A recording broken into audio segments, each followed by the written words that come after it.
যে প্রযুক্তিটা বলে দিয়ে সেই প্রযুক্তির যে ইকো রুট টপ গার্ডেন, আমি আগেই বলেছি প্রাণীর সঙ্গে উদ্ভিদের গাছপালার একটা বিশাল সম্পর্ক। শুধু মানুষ নয়, আমাদের যে পশু পাখি আছে তাদেরও কিন্তু গাছপালা দরকার। সেখানে তারা আশ্রয় নেয়, সেখান থেকে ফল সবকিছু খেয়ে তারা বাঁচে, তারা সেখানে বাসা বাঁধে। তাই জন্য আজকে আমাদের শহরে আমাদের তো জমি তো আর বাড়বে না, জনসংখ্যা কিন্তু দ্রুত গতিতে বাড়ছে। সেই জন্য আজকে আমাদের পড়ে রয়েছে ছাদটা। সেই ছাদটাকে যদি একটু আমরা সঠিকভাবে ব্যবহার করতে পারি এবং এখানে যদি আমরা, আমি যে প্রযুক্তিটা দিয়েছি অনেকে চিন্তা ভাবনা করে, হ্যাঁ, কিন্তু আমি যে সেটা যেমন চিন্তা ভাবনা করেছি সেটা আমার বাড়িতে তৈরি করে আমি দেখিয়েছি। আজকে ফেসবুকের মাধ্যমেও, হোয়াটসঅ্যাপের মতো কবিতার মাধ্যমেও আমি কিন্তু সেটা মানুষের মধ্যে একটা সাড়া ফেলতে পেরেছি। সেটা হচ্ছে যে এই বাড়ির ছাদ বাগান, শুধু সবজি চাষটার জন্য এইটাই আমি বলছি। আর সবজিটা আমাদের প্রতিদিন দরকার, কারণ বিশেষ করে বাঙালিরা যতটা ভাত মাছ তার সঙ্গে সবজি কিন্তু প্রতিদিনই তার খাবার তালিকায় রাখতে হবে এবং সেটা হবে টাটকা এবং আপনার হচ্ছে কীটনাশক অর্থাৎ বিষ মুক্ত হলে পরে শরীর স্বাস্থ্যের উপর ভালো। সেই জন্য কিরকম সবজি বাগানটা আমরা করতে পারি। আর সবজি বাগানটা হচ্ছে কি, মানে সৃষ্টির কিন্তু একটা আনন্দ আলাদা। যদি কোনো আমাদের সৃষ্টি করতে, যদি সৃষ্টি করে কিন্তু আনন্দ। সেই জন্য মানুষ যদি কিছু সৃষ্টি করতে পারে, সেটা পরিশ্রম আছে, অনেক সমস্যা আছে, কিন্তু সৃষ্টির আনন্দ আলাদা। কিন্তু সবজি হচ্ছে 2 থেকে 3 মাস, ম্যাক্সিমাম 4 মাস থাকে। আবার ওই বাড়িটাকে আমি রোড করে আমি সেখানে সবজি ফলাতে পারি, সেটা একটা সৃষ্টি আছে। এই সৃষ্টির সঙ্গে বাড়িতে যদি ছাদ বাগানটা করা যায়, বিশেষ করে আমাদের মহিলারা, অর্থাৎ আমাদের বাড়ির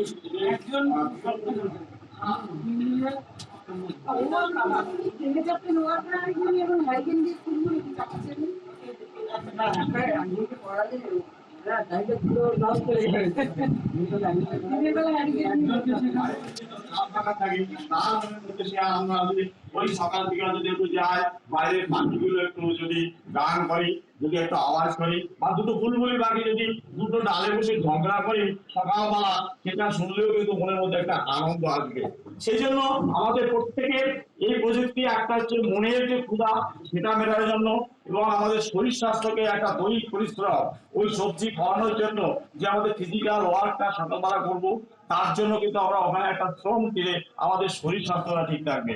সর্বোপরি বাজার থেকে যখন কর্তারা ফিরে ওই পরিশ্রম করে আবার সবজির দোকানে, হ্যাঁ, অত দাম দিয়ে কিনলে তাদের এমনি এখন রোজগার কম, তারপরে যদি দেখা যায় যে শিম 200 টাকা কেজি, মাথা তো খারাপ হয়ে যাবে। সেটা তো আমার বাইরে বানাতে পারি এবং টাটকা খেতে পারি। অত সবজির জন্য তাকে ওই বাজারে আর বেশি কিছু সময় দিতে পারে, সঙ্গে সঙ্গে বাইরে ঢুকতে পারবে।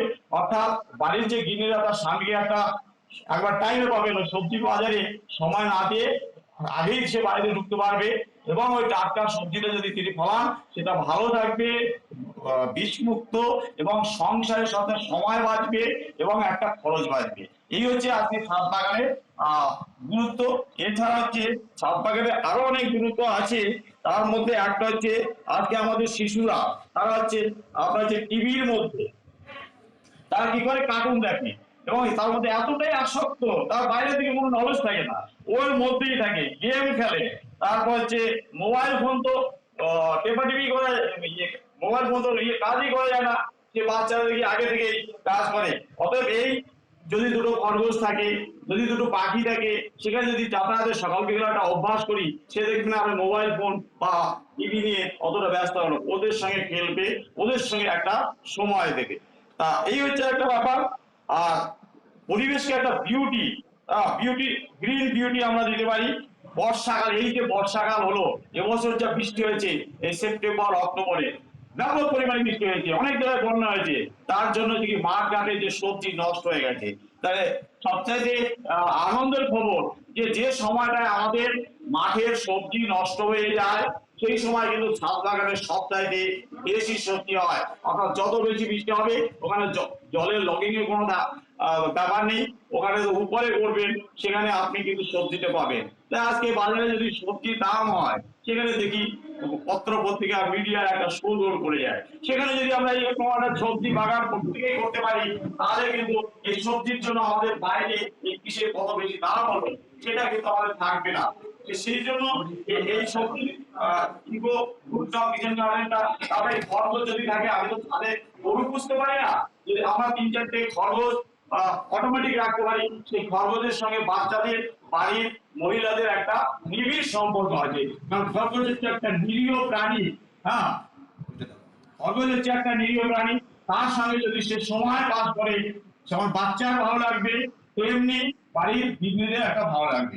এবং ওই খরগোশগুলো যে ড্রপিং করবে, সেটাকে আমরা একটা টবের মধ্যে, গাছের যে পুরোনো পাতা সেগুলো একটা টবের মধ্যে লাগাম, ঝাড় দিয়ে এই খরগোশের যে লেদি বলি বা ড্রপিং বলি, সেটা যদি ওই আপনি ওই গরুর পাত্রাটা ফেলি, এইটা পচে গেলে কিন্তু একটা সারের ব্যবস্থা হবে। তাহলে এই যে সাদা খরগোশগুলো আপনি দেখতে পাচ্ছেন, এই অফিস থেকে ফিরে যদি দুটো খরগোশ দেখুন আপনার কাছে নড়াচড়া করবে, তাকে একটু খাবার দিলে মনটা ভালো লাগবে। উপরে যে আপনার মাথার উপর সবজি ঝুলছে, সেটা দেখলেও ভালো লাগবে। তাহলে এই বর্ষাকালে কিন্তু সবজি যোগানের একটা গুরুত্বপূর্ণ জায়গা হচ্ছে, আমরা যদি বাইরে একটা ইকো রুফটপ কিচেন গার্ডেন করি। তারপরে আরো আছে পরিবেশ সম্পর্কে শিশুদের মনে একটা গাছপালা, পশু পাখি এবং এই গাছপালা যে রোগ পোকা হয়, বড়দের সঙ্গে সঙ্গে তারাও শিখে যাবে। অর্থাৎ আমরা কিন্তু পরিবেশ গাছপালার সঙ্গে কিন্তু মানুষের যে কোনো প্রাণীর একটা নিবিড় সম্পর্ক। আমরা এটা জানি, গাছপালা অক্সিজেন দেয় বলে আজকে প্রাণী জগৎ বেঁচে আছে। তাই এই হচ্ছে আমাদের সর্বোপরি যেটা হচ্ছে গুরুত্বপূর্ণ, আজকে পরিবেশ দূষণ হচ্ছে। সেই পরিবেশ দূষণে আজকে ছাদে কিছু গাছপালা থাকে, সেখানে কিছুটা অক্সিজেন দেবে, কিছুটা কার্বন ডাইঅক্সাইড তাহলে নিয়ে নেবে, তাহলে কি হবে, আমাদের পরিবেশটা দূষণটাও কিন্তু আমরা, সবজি যেমন আমি পাবো, সময় বাঁচবে, সেই সঙ্গে আমি সমগ্র পরিবেশের জন্য, সবার জন্য একটা দূষণ মুক্ত পরিবেশ আমাদের ছোট ছোট চিন্তা থেকে সবাই দিতে পারছি। এইটা হচ্ছে পরিবেশ দূষণ। কলকাতা শহর একসময় দেখেছিলাম দিল্লি শহরে যে পরিবেশ দূষণ এমন হয় যে সেখানে কালো হয়ে গেছে। হ্যাঁ, তাহলে সেই দূষণটাকে কমাতে গেলে আমরা কিন্তু এই ছাদ বাগানটা করতে পারি। আর ছাদ বাগানের সবথেকে গুরুত্বপূর্ণ জিনিস হচ্ছে, নিচে কোনো গাছপালা লাগালে সেখানে প্রোটেকশন থাকে না, কোনো একটা যদি আপনার ফল বা সবজি হয়, কেউ হয়তো পেরে নিয়ে যেতে পারে, কিন্তু ছাদ বাগানে একটা হাফ প্যান্ট বা একটা গেঞ্জি করে আপনি দাঁড়িয়ে দাঁড়িয়ে কাজ করতে পারবেন এবং প্রকৃতিকে একটা সৌন্দর্য দিতে পারবেন। তাহলে এই হচ্ছে ছাদ বাগানের গুরুত্ব। তাহলে আমি এখন এই ছাদ বাগানের সম্পর্কে, ছাদ বাগানটা কি করে করবে, ছাদ বাগানটা করতে গেলে আপনাকে চিন্তা করতে হবে, দুটো উপায়ে করতে পারেন। একটা হচ্ছে যারা এখনো বাড়ি করেননি, তারা তারা আগে থেকে একটু প্ল্যানিং করতে হবে। আর যারা করেছে, বাড়ি হয়ে গেছে অথচ ছাদটা পড়ে আছে, সেটার জন্য আপনি কি করবেন, এই দুটো জিনিসই আলোচনা করবো আমি। তাহলে যারা বাড়ি এখনো করেননি, এখানে আপনি একটা দেখতে পাচ্ছেন যে বাড়িটা, সেটা হচ্ছে 900 স্কোয়ার ফুটের একটা ছাদ, 30 ফুট লম্বা, 30 ফুট চওড়া। হ্যাঁ, এটা হচ্ছে জনাই রোড, হুগলির চিকরণে। হ্যাঁ, এটা এই ছাদ বাগানটা আপনি দেখতে পাচ্ছেন, এটা 2011 সালে করা হয়েছে। এই ছাদ বাগানটা আপনারা দেখতে পাচ্ছেন যে এর 30 ফুট লম্বা এবং 30 ফুট চওড়া, অর্থাৎ 900 স্কোয়ার ফুটের একটা ছাদ। সেই ছাদটাকে যেভাবে ব্যবহার করে আজকে 11 বছর ধরে সবজি কিনতে হচ্ছে না, এবং একটা জৈব সবজি ফলিয়ে তার যখন সংসারের চাহিদা মিটছে, এবং কোনো আত্মীয় স্বজন আসলে তাকে একটু জৈব সবজি দিলে সে যখন বাড়িতে রান্না বান্না করে, বলছে দাদা সবজিটা খুব ভালো ছিল, বাজার থেকে তো অনেক সবজি কিনি কিন্তু এইরকম সবজি কিন্তু আমরা খেতে পারিনি। হ্যাঁ, তো ওই লোকটাকে যদি আমরা 10,000 কেউ টাকা দিতেন, ও কিন্তু অতটা খুশি হতো না, ও তো আপনাকে কোনো ফিডব্যাক দিত না, সে আরো চাইতো যে আমি আরো 10,000 টাকা যদি উনি দেয় আমার খুব ভালো হতো। কিন্তু আপনি সবজি কত 20, 25, 30 টাকা দিয়েছেন, কিন্তু সে খেয়ে এতটা সন্তুষ্ট হয়েছে যে আপনাকে ফিডব্যাকটা দিতেও সে কিন্তু বলেনি। তাহলে এইখানে হচ্ছে গুরুত্বটা, এইখানে আপনার বাড়ির যেমন একটা গুরুত্ব বাড়বে এবং আপনি পরোক্ষভাবে তাকে উপকার করছেন। তাই আজকে আমরা যে ছাদ বাগানটা দেখছি, এই ছাদ বাগানের উত্তর দিকটা দেখছেন আপনার 30 ফুট লম্বা, অর্থাৎ 90 সেন্টিমিটার, 90 সেন্টিমিটার হচ্ছে এটা লম্বা, এটা হচ্ছে আপনার পূর্ব পশ্চিম। আর এইটা, এই যে দেখছেন 4500 মিলিমিটার, এটা হচ্ছে 4500 মিলিমিটার মানে 4.5 মিটার। এটা হচ্ছে উত্তর দক্ষিণ, উত্তর দক্ষিণ হচ্ছে 4.5 মিটার। এখানে দেখা যাচ্ছে 4500 মিলিমিটার, আর এখানে আছে 900 মিলিমিটার, 9000 মিলিমিটার, এটা হচ্ছে 9 মিটার। এই ছাদ বাগানটাকে এইটাকে কি করা হয়েছে, এটা হচ্ছে যখন বাড়িটা করা হয়েছে ওখানে যে কলমগুলো ছিল ছাদ দেওয়ার পর সেই কলমগুলো আপনার 2.5 ফুট করে ছেড়ে দেওয়া হয়েছে, সেইগুলোকে কলম তৈরি করা হয়েছে। এবং তার 2 ফুট উপরে, এখানে 2 ফুট উপরে দেখতে পাচ্ছেন সেখানে 3 ফুট চওড়া করে একটা ঢালাই দেওয়া হয়েছে, 3 ফুট চওড়া করে একটা ঢালাই দেওয়া হয়েছে। যখন 600 মিলিমিটার আছে, এটা হচ্ছে আপনার 60 সেন্টিমিটার, 60 সেন্টিমিটার মানে 2 ফুট 30 সেন্টিমিটার হচ্ছে 12 ইঞ্চি, অর্থাৎ 1 ফুট, এখানে হচ্ছে 3 ফুট একটা চওড়া করে এখানে একটা ঢালাই দেওয়া হয়েছে প্যারাপিটের উপর। অর্থাৎ একটা হচ্ছে পূর্ব পশ্চিম আর একটা হচ্ছে উত্তর দক্ষিণ। পূর্ব পশ্চিম লেন্থটা হচ্ছে আপনার হচ্ছে 9 মিটার আর উত্তর দক্ষিণ হচ্ছে 4.5 মিটার, তাহলে মোট হচ্ছে 13.5 মিটার লেন দিয়ে একটা চৌবাচ্চা করা হয়েছে। সেটাকে ছাদ থেকে আপনার 2 ফুট উপরে একটা স্ল্যাব ঢালা হয়েছে, এবং স্ল্যাবটা যখন ঢালা হয়েছে সেটা 3 ফুট পর পর একটা ছিদ্র রাখা হয়েছে। অর্থাৎ যখন আপনি স্ল্যাবটা ঢেলেছেন তখন ওই কচু গাছের ডগা ওখানে 3 ফুট পর পর একটা দিয়ে দেওয়া হয়েছে। কারণ হচ্ছে যদি অতিরিক্ত বৃষ্টি হয় ওই চৌবাচ্চা যদি জলটা করে সেটা যাতে নিচ দিয়ে বেরিয়ে যেতে পারে। এইবার এই যে আপনার যে প্যারাপিটের উপর যে চৌবাচ্চাটা করা হয়েছে সেইটা 3 ফুট যে চওড়া, 1 নম্বর হচ্ছে প্যারাপিটটা 5 ইঞ্চি, বাইরের দিকে ক্যান্টিলিভার বার করা হয়েছে 1 ফুট, আর ছাদের ভিতরে আছে আপনার 1.5 ফুট। এই 3 ফুট চওড়া যে আপনার চৌবাচ্চা ঢালাইটা দেওয়া হয়েছে, এবং তার বাইরের দিকে যে 1 ফুট ক্যান্টিলিভার আছে সেখানে কিন্তু 4টে ইট ওটাকে কাজ করে সেটা গাঁথা হয়েছে ওই আপনার ঢালাইটার উপর। আর ভিতরের দিকে, ছাদের ভিতরের দিকে 3টে ইট গাঁথা হয়েছে। তাতে দেখা যাচ্ছে যে চৌবাচ্চাটা তৈরি হয়েছে সেটা 1 ফুট মতো গভীর একটা চৌবাচ্চা, 13.5 মিটার লম্বা এবং আপনার হচ্ছে 1 ফুট গভীর। আর যে 3 ফুটের যে আপনার প্যারাপিট ঢালাইটা ছিল সেটা কিন্তু 3 ফিট নেই, কারণ বাইরের দিকে একটা করে 4টে ইট গাঁথা আছে দেয়ালের জন্য, দেখতে পাচ্ছেন এই যে 1.25 মিলিমিটার। আবার ভিতরের দিকে যে 3টে ইট কেটেছে 1.25 মিটার, অর্থাৎ সেটা কিন্তু 2 ফুট 65 সেন্টিমিটার থাকছে, অর্থাৎ 2 ফুটের একটু বেশি। ভিতরের যে আপনার চওড়াটা সেটা হচ্ছে তোমার যে 2 ফুটের একটু বেশি 65 সেন্টিমিটার, আর লম্বাটা হচ্ছে 13.5 মিটার, আর আপনার সেটার গভীরতা যেটা বলবো সেটা হচ্ছে ডেপথটা হচ্ছে 1 মিটার, 30 সেন্টিমিটার মতো।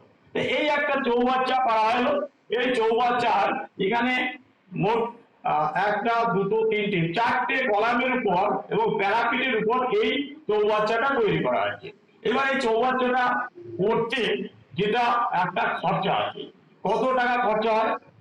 হ্যাঁ, আরে ভাই, যেটা হচ্ছে এটা একটা হিসাব আছে। পরিবার পরিবার এটাকে নামাতে পারছি না।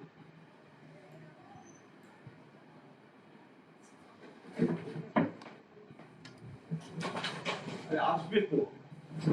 হ্যাঁ, এই চৌবাচ্চাটা খরচটা একটু দেখা যাবে, দেখো খরচ আর খরচ না, ইয়েটা খরচ যেটা 33,000 কত একটা দেখা হবে।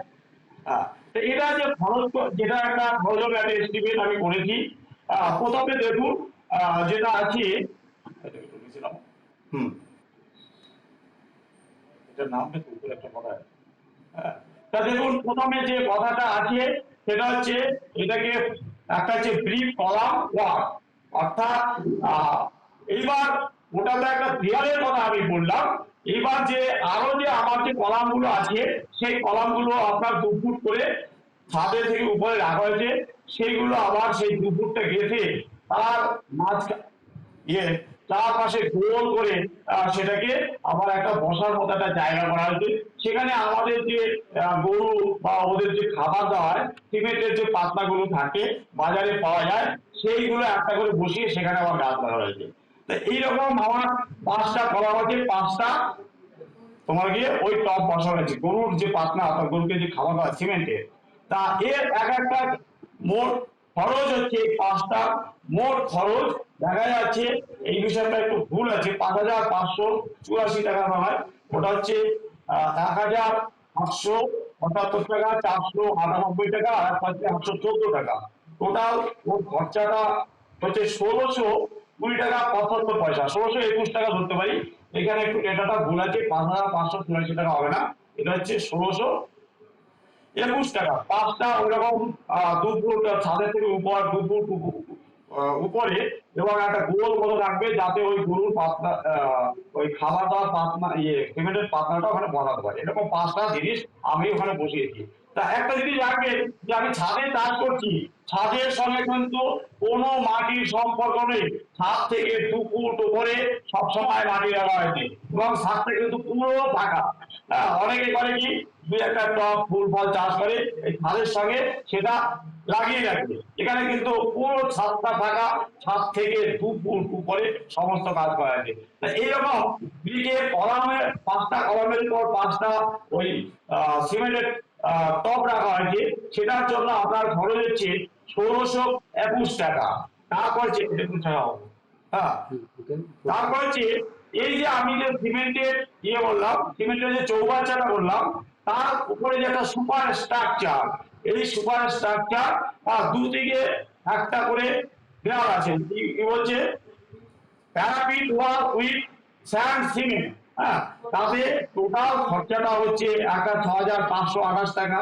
তারপরে একই জিনিস দ্বিতীয় জায়গায় 6,528 টাকা, তারপর 4,369 টাকা, 1,904 টাকা 85 পয়সা, 436 টাকা, মোট হচ্ছে 19,768 টাকা।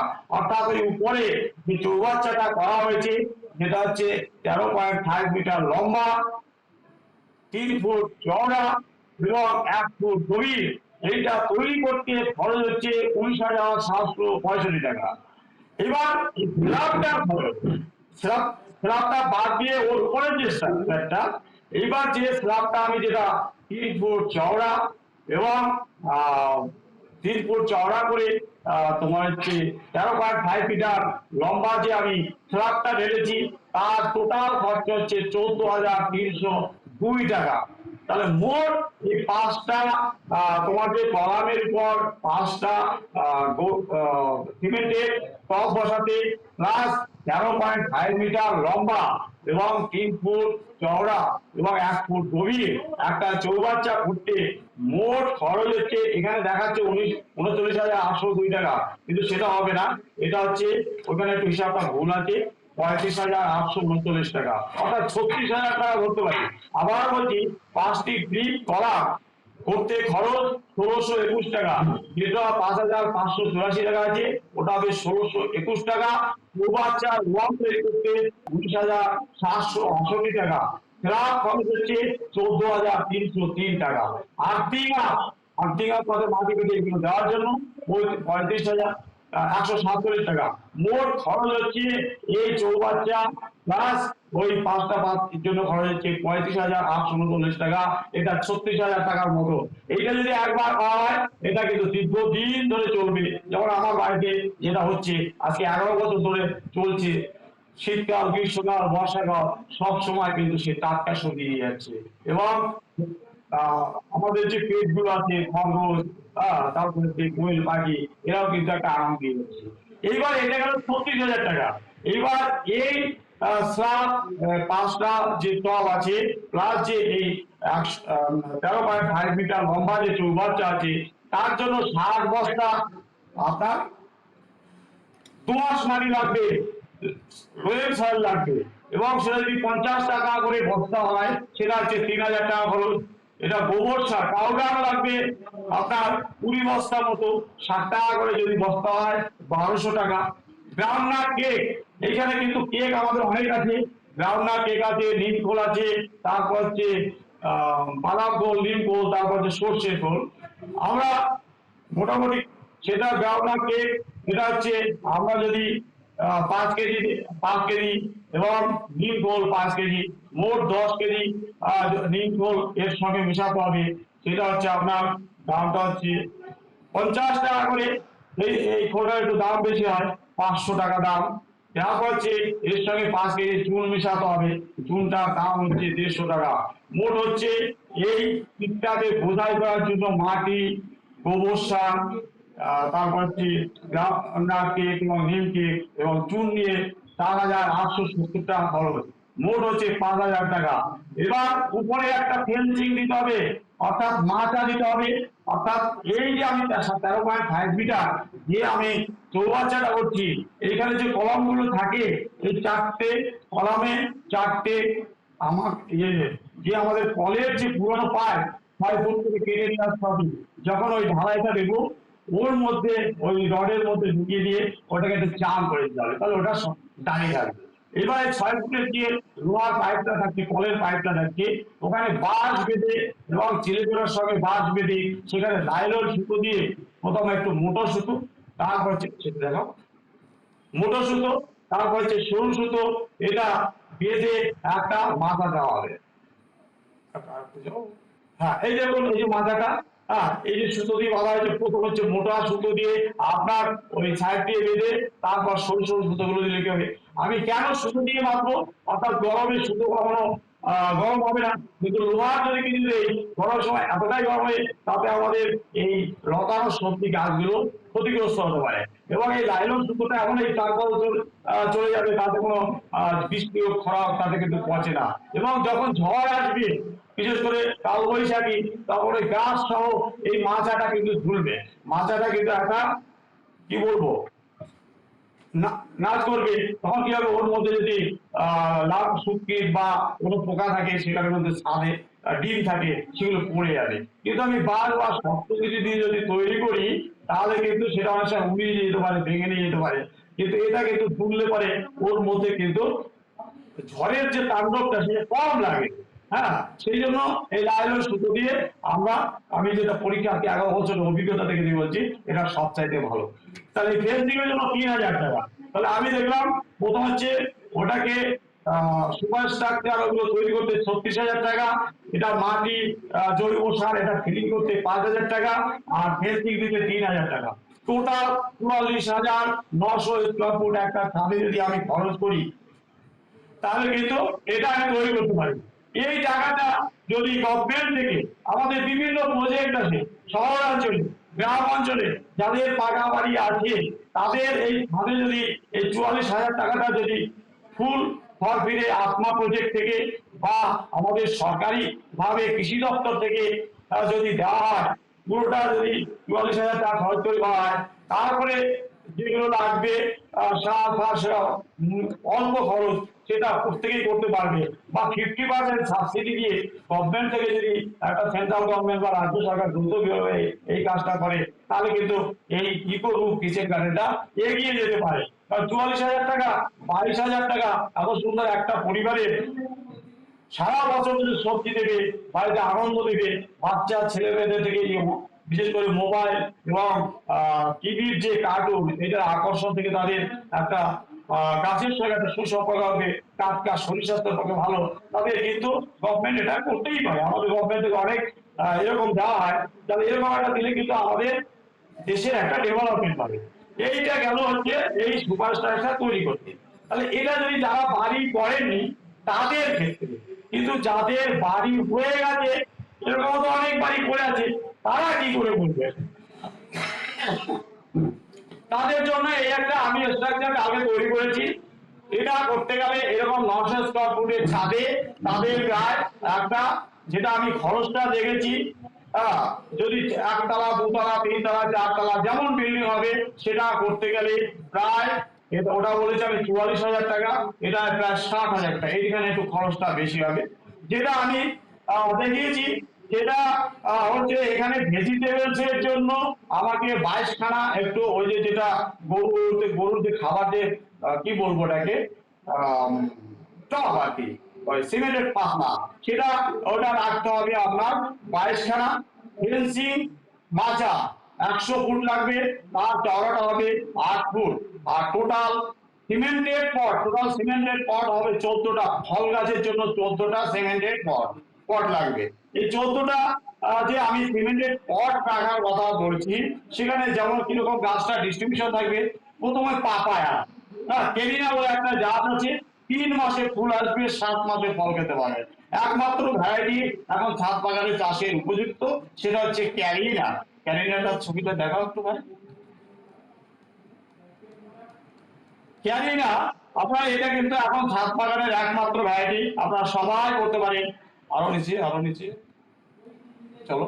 এই যে, এই যে দেখুন ক্যারিনা যে জাতটা, বাড়িতে টবে অফিসে সমস্ত, যেমন দেখতে একটা সৌন্দর্য, এবং আপনার ইয়ে করবেন, এটা যে ক্যারিনা জাত, এই ক্যারিনা জাতের জন্য আমি টব রাখতে চাইছি কটা, 4টে টব রাখছি।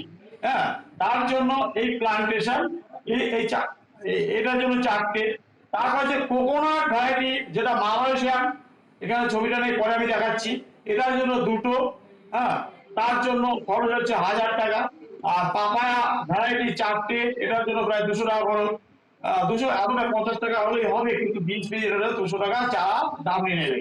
তারপর হচ্ছে ম্যাঙ্গো, যেটা হচ্ছে বীজের মধ্যে কোনো আঁটি থাকবে না।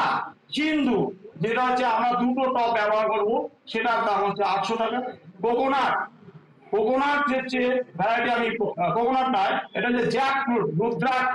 দেখুন এটাও কিন্তু টবে চাষ করা যায়, রুদ্রাক্ষ যে জাতটা, এরকম 2টো টব রাখবো, সেটার দাম হচ্ছে আপনার 1000 টাকা। তারপর হচ্ছে ট্যামারিন্ডার, এখন এই ছোট গাছই আমরা দেখতাম, যখন তেঁতুল গাছ অনেক বড় গাছে হয়, এটা কিন্তু ছোট গাছেও এখন ভ্যারাইটি আছে, যেখানে আমাদের তেঁতুল হবে, এরকম 2টো টব রাখবো, 400 টাকা। এবার আপেল গুলো আপনারা জানেন এবং বাজারে কিনে খান, 60 টাকা 50 টাকা কেজি থাকে, এরকম 2টো টব রাখবো, তার সেটা 400 টাকা। এবং পেয়ারা, গুয়াভা, তার জন্য বারুইপুর থেকে শুরু করে এই পেয়ারাগুলো যদি আমরা রাখি, বারুইপুরের সেগুলো হচ্ছে, সেটাও 2টো রাখবো 800 টাকা। মোট এই বীজ এবং প্লান্টেশনের জন্য আমার খরচ হবে 4600 টাকা। তারপর যে ভেজিটেবল, ভেজিটেবলস এর মধ্যে রিড কোডটা আমি রাখতে পারি, সেটা হচ্ছে পুষা সুন্দরী জাত বা কালিন্দী। একমাত্র জাত কালিন্দী, যেটা হচ্ছে শীতকালে আমাদের ফল দেয়।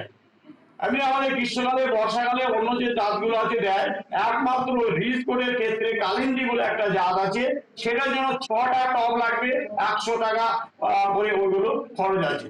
তারপরে যে কিউকাম্বার 4টে রাখবো, অর্থাৎ কিউকাম্বার শশার জন্য 4টে টব লাগবে, 50 টাকা করে, 50 টাকা বীজের খরচ।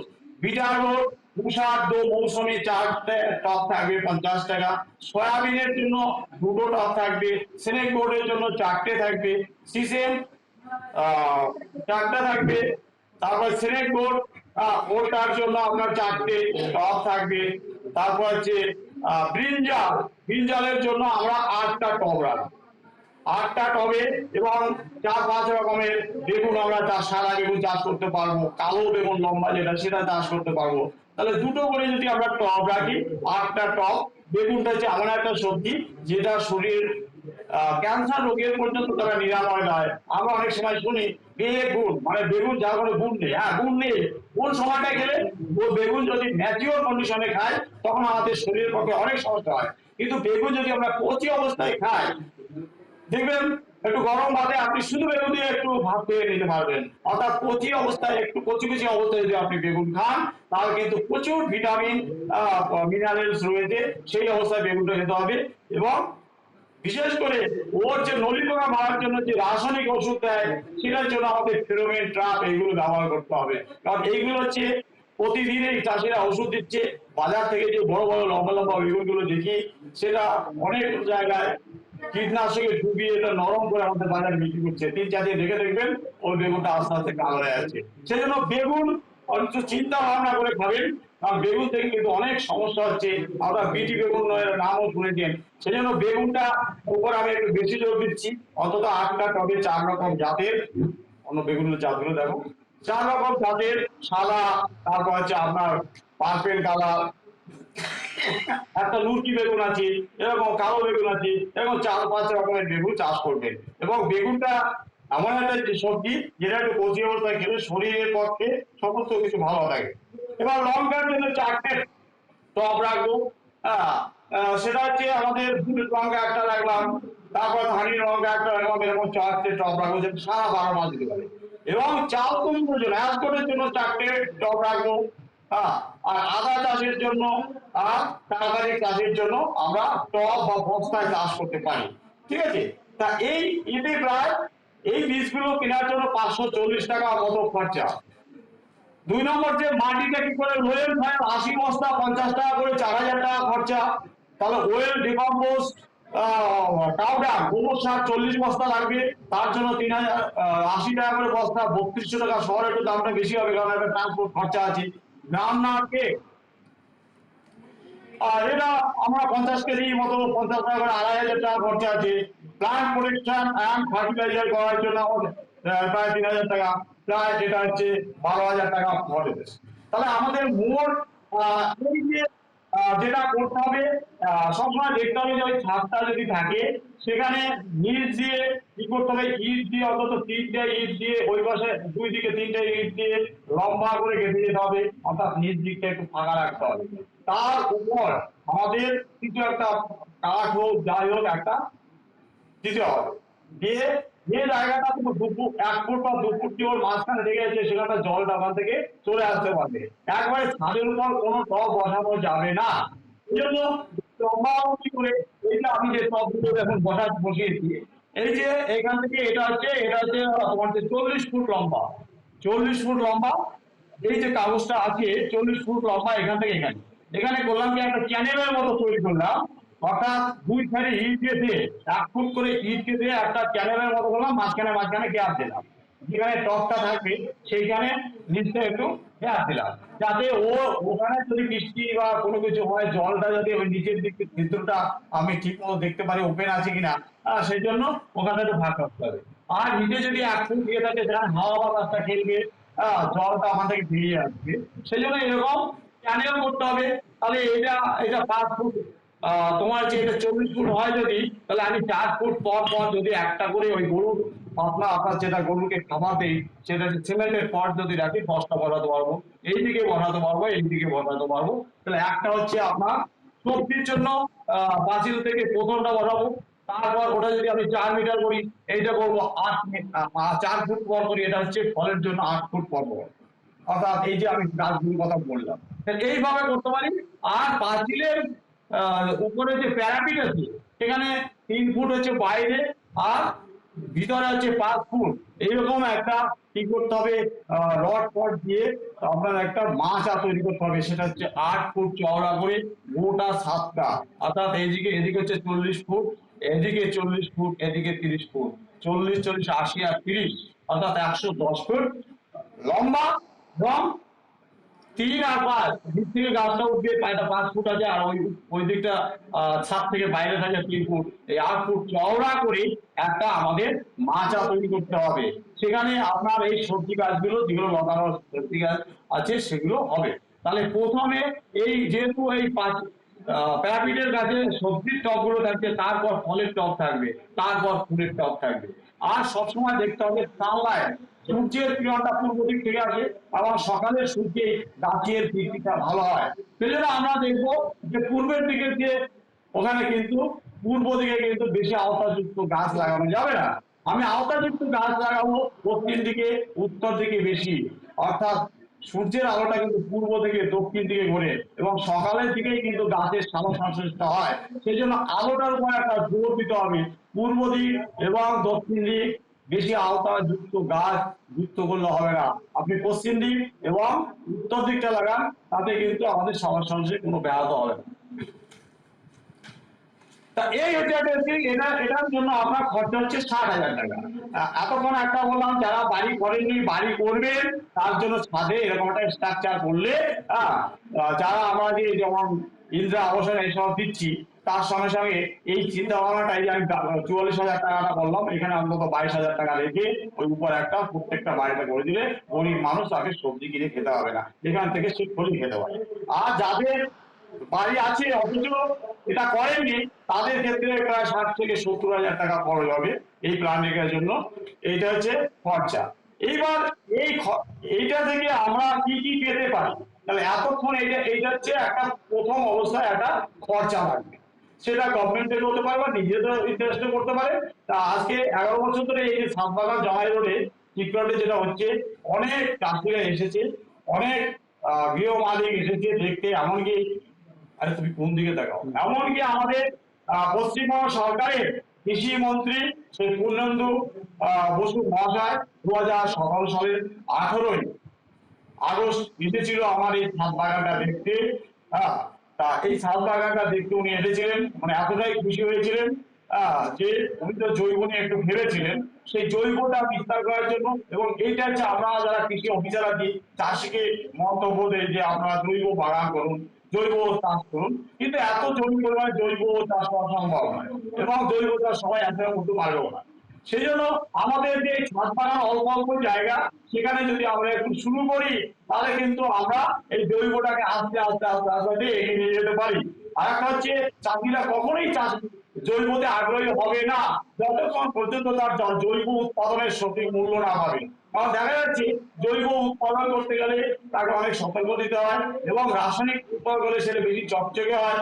বা যারা সবজি কেনে বাজারে তারা চকচকে কেনে, কিন্তু ওর মধ্যে তোমার যে গুণাগুণ কি আছে সেটা কেউ বিচার করে না। সেজন্য যতক্ষণ পর্যন্ত কৃষকের এই জৈব উৎপাদনের গুণাগুণগত মান তোমরা আমাদের মতো যারা কিনে খায় তারা না বুঝবো এবং সেটা না করবে, অর্থাৎ চাষিরা যদি দাম না পায় ততক্ষণ কিন্তু এই জৈব চাষ থেকে পায়। কিন্তু আমাদের ছোট ছোট এই জৈব যে আমরা ছাদ বাগান করছি, ছাদ বাগান এখানে কিন্তু আমরা জৈব উপায় করতে পারি।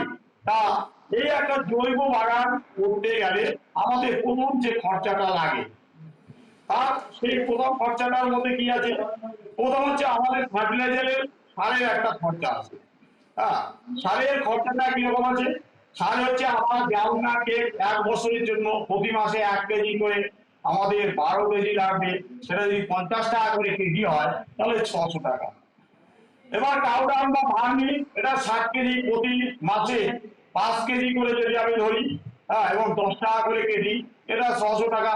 এবং অন্যান্য একটা খরচা ধরতে পারি। অনেক সময় কিছু কিছু গাছ আছে, সব গাছগুলো একটু রাসায়নিক সার না দিলে কাজ হয় না। হ্যাঁ, সেই গাছগুলো কিন্তু বিশেষ করে ফলের গাছের ক্ষেত্রে সেখানে আমরা ওই 400 টাকা একটা এক্সট্রা ধরে নিয়েছি। তাহলে মোট হচ্ছে 12,1600 টাকা আপনার গ্রাউন্ডনাট টেক, তারপরে ভার্মি কম্পোস্ট পাউডার এবং অন্যান্য 1200 টাকা, 12,1600 টাকা হচ্ছে এই সারের জন্য এইরকম একটা 900 স্কোয়ার ফুট সারের খরচা। এবার পেস্টিসাইডের মধ্যে আমরা ফেরোমেন ট্র্যাপ, এখানে ফেরোমেন ট্র্যাপ দেওয়া আছে তো শুনে দেখো ফেরোমেন ট্র্যাপ কোথায়? ফেরোমেন ট্র্যাপ, হ্যাঁ, এই ফেরোমেন ট্র্যাপটা একটু আমি বলে নিই। এটা হচ্ছে এখন বিশেষ করে আমাদের লতানো কুমড়ো জাতীয় যে সবজি তার সবচাইতে গুরুত্বপূর্ণ পোকা হচ্ছে ফল মাছি। আর এই ফল মাছি এমন একটা মাছি যে আপনি কোনো রাসায়নিক ওষুধ দিয়ে কিন্তু সঠিকভাবে নিয়ন্ত্রণ করতে পারবেন না। কারণ হচ্ছে যখন আপনি ওষুধ দেবেন তখন এরা জানতে পারবে যে এই জমিটায় ওদের সেন্সিটিভ অর্গানগুলো এতটাই যে ওই জমিতে কিন্তু ওরা থাকবে না। 4-5 দিন অন্য জমিতে গিয়ে ঘুরে ফিরে আবার যখন এই ওষুধের রিয়াকশনটা কমে যাবে আবার ওই জমিতে আসবে। তা এইটা হচ্ছে একটা সহজ এবং পার্মানেন্ট সলিউশন, যেটা হচ্ছে ফেরোমেন ট্র্যাপ। সেই ফেরোমেন ট্র্যাপটা কি? এটাকে বলা হয় ব্যাকটেরিয়া। এটা দুটো পার্ট থাকে, ছবিটা কোথায়? হ্যাঁ, এটা দুটো পার্ট থাকে। একটা হচ্ছে উপরের অংশটা, অর্থাৎ আপনারা জানেন পোকা, পোকা হলুদ রঙটা সবচাইতে বেশি হতে পারে। সেই জন্য এর দুটো পার্ট আছে। এই দুটো পার্টের মধ্যে যে হলুদ পার্টটা উপরে দেওয়া হয়েছে, আর এই উপরে দেওয়া হয়েছে এই কারণেই যে এই ফল মাছি যখন এদের ডিম পাড়ানোর সময় হয় তার আগে ওরা পুরুষ পোকাকে হরমোনের সাহায্যে ডাকে এবং ম্যাটিং হয়। তারপরও ফলের যে গা, এই যখন ডিম পাড়িয়ে দিয়ে ফলের গায়ে চামড়ার নিচে, ফলের যে কি বলবো, চামড়াই তো বলবো, ফলের যে খোসা, সেই খোসার নিচেও ডিমটা পেয়ে যায়। তা এইটা হচ্ছে কি, যে স্ত্রী মদটা থাকে ফল মাছির, সেটা হয় কি তার যে এই ডিম পাড়ানোর আগে যে তার দেহ থেকে একটা হরমোন নিঃসরণ করে, সেই হরমোনটা বাতাসে মিশে যায় এবং যে স্ত্রী পোকাগুলো, পুরুষ পোকাগুলো সেই গন্ধটা পেয়ে সেখানে পাগলের মতো ছুটতে ছুটতে আসে। এবার পোকা যেহেতু হলুদ কালারটা বেশি পছন্দ করে, সেই জন্য দেখুন নিচের দিকে, পোকা যাতে নিচের দিকে যায় সেই জন্য নিচে একটা বাটি মতো আছে, দেখো বাটি মতো। আরো হ্যাঁ, এই যে নিচেরটা মাটিটা হলুদ মতো, এই হলুদ কালারটা দেওয়া আছে যাতে আলটিমেটলি সাদা অংশটা ওর পড়বে, পরে নিচে যায়। এরকম দুটো পোকা আমাদের ফল মাছি, ছোট একটু বড় করে দেবো। হ্যাঁ, এখানে দুটো পোকা এখান দিয়ে একটু একটু গন্ধটা বেরোচ্ছে, সেই জন্য এটা শুকছে। তাহলে আস্তে আস্তে এই করবে কি, প্রথম এসে 4-5টা পাক মারবে, মানে ও এতটাই পাগল হয়ে গেছে স্ত্রী পোকাটার সঙ্গে মিলনের জন্য। এরকম ঘুরতে ঘুরতে ঘুরতে এখানে নিচের দিক থেকে দেখে বেশি গন্ধ বেরোচ্ছে, এইখান থেকে ভিতর দিকে উপরে ঢুকে যাবে। সে ভাববে যে ওই যে হরমোনটা দেওয়া আছে, হরমোনটা দেওয়া আছে তখন ভিতরে ওই বাচ্চারা যে পার্ক ফার্ক খায় অনেকটা সেরকম দেখতে, ওটা থেকে কিন্তু ওদের সেই হরমোনটা নিঃসরণ হয়ে এই নিচের ছিদ্র দিয়ে বেরিয়ে যায়। এই যে এখান দিয়ে বেরিয়ে, এখান থেকে বেরিয়ে বেরিয়ে যায়, বাতাসে মিশে যায়। তখন ও করবে কি, পোকাগুলো উপরে ঢুকে যাবে। ঢুকে গিয়ে তখন যখন স্ত্রী পোকা ওখানে দেখতে পাবে না, তখন উপরে করে কি, লাফালাফি করে। উপরে লাফালে ওই জলের মধ্যে পড়ে যায়। 3-4 বার যদি জলের মধ্যে পড়ে যায়, তাহলে পাখাগুলো ভারী হয়ে যায়, এবার ওখানে মরে পড়ে থাকে। এবং এই যে ব্যাকটেরিয়ার যে আপনি ইয়েটা দেখছেন, হরমোনটা, এটা কিন্তু একবার লাগালে 2 মাস, প্রায় 70-80 দিন পর্যন্ত চলে যায়। কিন্তু ওই বাড়িটাকে খুলে এবার এক দিনে 400-500 করে আপনার পুরুষ পোকা ওই বাড়িতে পড়ে, ওটা একদিন পর পর পরিষ্কার করে আবার ওটাকে লাগিয়ে দিতে হবে। তা ফল মাছি নিয়ন্ত্রণ করে, এটা হচ্ছে একটা সহজ উপায়। 2 নম্বর হচ্ছে, আমরা যখন ফলগুলো সেট করলো, সেই ফলগুলো সেট হওয়ার পর বিশেষ করে বর্ষাকালে একটু প্লাস্টিক দিয়ে পরাগগুলোটা হওয়ার পর সেখানে আমরা যদি করে দিই, তাহলে কি হবে, প্লাস্টিকের মধ্য দিয়ে ফলটাকে ইয়ে করতে পারবে না। আর গ্রীষ্মকালে যে ফলগুলো হয়, সেগুলো যদি একটু কাগজ দিয়ে, সাদা কাগজ দিয়ে এরকম যদি আমরা কোনা করে ফলটাকে ঢেকে দিতে পারি, তাহলে ফলটাকে দেখতে পায় না। তাহলে কি ফলটা হয়, কারণ ওর ফলমাছির মেন কাজ, স্ত্রী ফলমাছির মেন কাজ হচ্ছে ওর কোন পাটটায়, নিচের পাটটায়, একবার নিচের দিকে আপনার করে কি ছবিটা দেখো, হ্যাঁ, সেটা করে কি দিয়ে ছিদ্র করে ওঠানো হয় সে কুমড়োর ছবিটা। হ্যাঁ, এই দেখুন এখানে দিয়েছে এরকম অসংখ্য কুমড়ো, পটল, চিচিঙ্গা, হ্যাঁ, সব আপনার ফল মাছি ছিদ্র করেছে। এবং বিশেষ করে দেখবেন পটল, চিচিঙ্গা, হ্যাঁ, এমন করে দিয়েছে, এবং ওইটা যদি আপনি আজকে দেখবেন ভালো আছে, 3-4 দিন পর দেখবেন ওই চিচিঙ্গাটা পুরো ওর মধ্যে পোকা হয়েছে এবং পোকাগুলো সব মাথালাফি করছে। তা এরকম হচ্ছে ফসল নষ্ট করে। এই ফল মাছিকে আটকাতে গেলে রাসায়নিক ওষুধের চেয়ে আমাদের এই ফেরোমনটা গুরুত্বপূর্ণ। আর একটা আমি দেখেছি যে আপনার আমাদের তুলসী গাছগুলো আছে, এটাকে একটু সেভ করছে তো, হ্যাঁ, তুলসী গাছটা আছে, সেই তুলসী গাছটা যদি আপনি পচাতে দেন, তাহলে কি হয়, এই ফগা মাছিগুলো ওই তুলসী সেই পচা রসটা খায় এবং পাতিয়ে পাতিয়ে বসে। সেখানে যদি বস্তায় চাপা দিয়ে আপনি ওই ফল মাছিগুলোকে মারতে পারেন। এভাবে আরো ফল মাছি মারার উপায় আছে। এই ফল মাছি কিন্তু আমাদের বাজারে যে চিটেগুড় বা ঝোলাগুড় বলি, এইটা খেতে খুব ভালোবাসে, 1 নম্বর খাবার। সেখানে যদি আমরা 100 গ্রাম ঝোলাগুড় নেই এবং তার সঙ্গে আরো 400 গ্রাম জল মিশাই, এবং আমরা যদি ওর মধ্যে 20 গ্রাম থেকে 30 গ্রাম যদি অ্যাসিড মিশাই, অ্যাসিডে এমনি গন্ধ থাকে, জলে মিশলে কিন্তু গন্ধ থাকে না। তারপরে চায়ের কাপ বা ইয়েতে যদি আমি মাথায় ঝুলিয়ে দিতে পারি, তাহলে কিন্তু ফল মাছি ওটা খাবে এবং যেখানে যেখানে পুরুষ স্ত্রী দুটোই মরে পড়ে থাকবে। এইবার ফল মাছি নিয়ন্ত্রণ করা যায়। যাই হোক, এই ফেরোমন ট্র্যাপটা ভেরি ইম্পর্টেন্ট। এইভাবে আমরা কিন্তু পোকা নিয়ন্ত্রণ করতে পারি। আর কুমড়ো জাতীয় লতানো গাছের সবচাইতে বড় সমস্যা হচ্ছে এই পোকা। তাহলে এই পোকাটা আমরা নিয়ন্ত্রণ করতে পারি। 2 নম্বর হচ্ছে নিম অয়েল, নিম তেল স্প্রে করতে পারি। নিম তেল স্প্রে করাটা দেখা, নিম তেলটা যদি আমরা মাঝে মাঝে স্প্রে করি, নিম তেলটা সেটা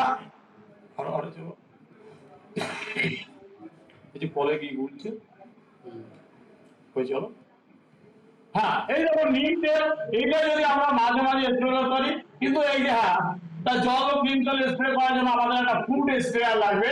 এই ফুড স্প্রেয়ার একজনে চার্জ দিব, একজন হচ্ছে ইয়ে করবে, আর একজনে ওষুধটা দিয়ে দেবে। তাহলে এইটাকে যে ফুড স্প্রেয়ার লাগবে, মাঝে মাঝে নিম তেলটাকে স্প্রে করতে পারে। এই নিম তেলটা আমরা নিজেরাও তৈরি করতে পারি। যদি আমরা 200 গ্রাম ভালো কাঁচা নিম পাতা নেই, সেটা ভালো করে বাটবো, তার সঙ্গে আমরা 20 গ্রাম ভালো বেলডাঙ্গা ঝাল লঙ্কা, সেটা যদি আলাদা করে বাটিয়ে দিয়ে দুটো মিশিয়ে দিলাম, 100 গ্রাম টাটকা কাঁচা গোবর ওর সঙ্গে মেশালাম, মিশিয়ে ওর সঙ্গে 4 থেকে 5 গ্রাম বোরন 20 ওর সঙ্গে মিশিয়ে 1 পা জলে 250 জলে 7 দিন একটা জায়গায় রেখে দেবো। দিয়ে ওইটাকে ভালো করে ওর রসটাকে বের করে 3-4 বার বেশ বের করে সেঁকে নেবো।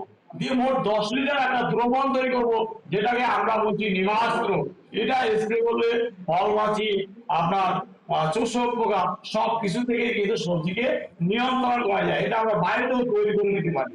তা আমি যেটা বলছি যে এই পেস্টিসাইড যেটা হচ্ছে নিম অয়েল, যেটা ওন প্রিপারেশন, যেটা হচ্ছে আমি যেটা বললাম যেটা হচ্ছে নিম নিমাস্ত্র, সেটার জন্য কোনো খরচা নাই। এবং আদার খরচা যদি মাঝে সাঝে হয়তো এমনই একটা ওয়েদার আসলো, ক্লাউডি ওয়েদার, তখন কিন্তু সবসময় জৈবতে কাজ হয় না, তখন আমাদের একটু রাসায়নিক ডিটারজেন্ট আমি একটা 200 টাকা রেখে দিয়েছি।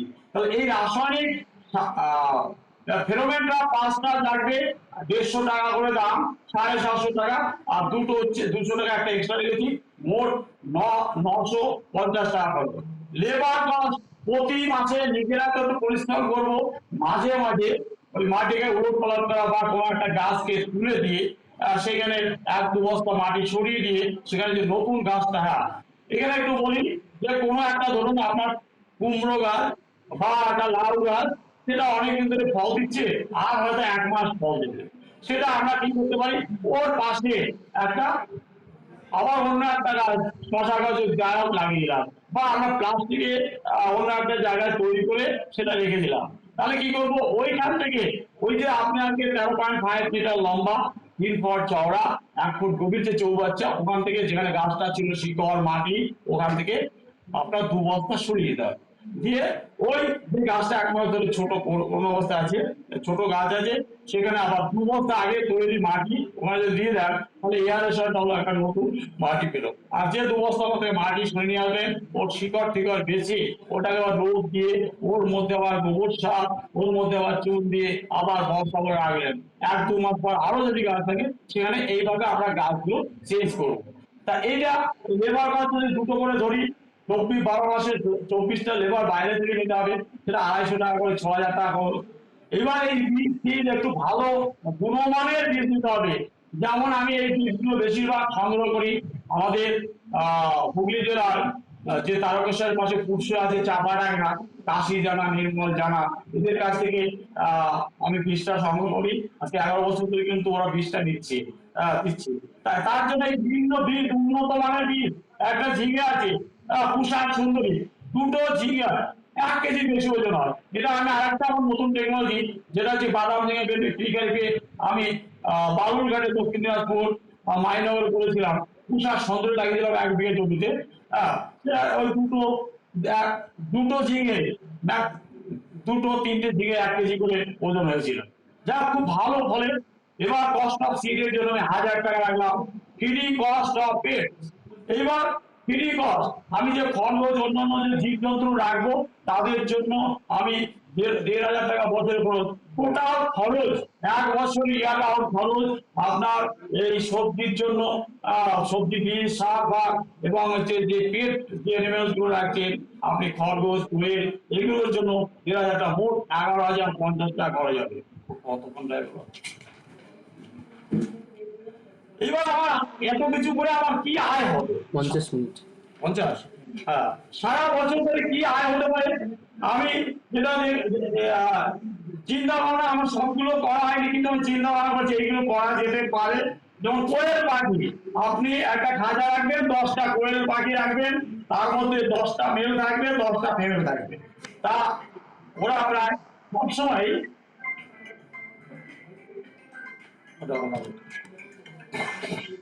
তাতে আমি প্রায় 600 মতো ডিম পেতে পারি, 3 টাকা করে পিস হলে 800 টাকা, 12 কেজি মাংস পেতে গেলে 300 টাকা করে, 3600 টাকা।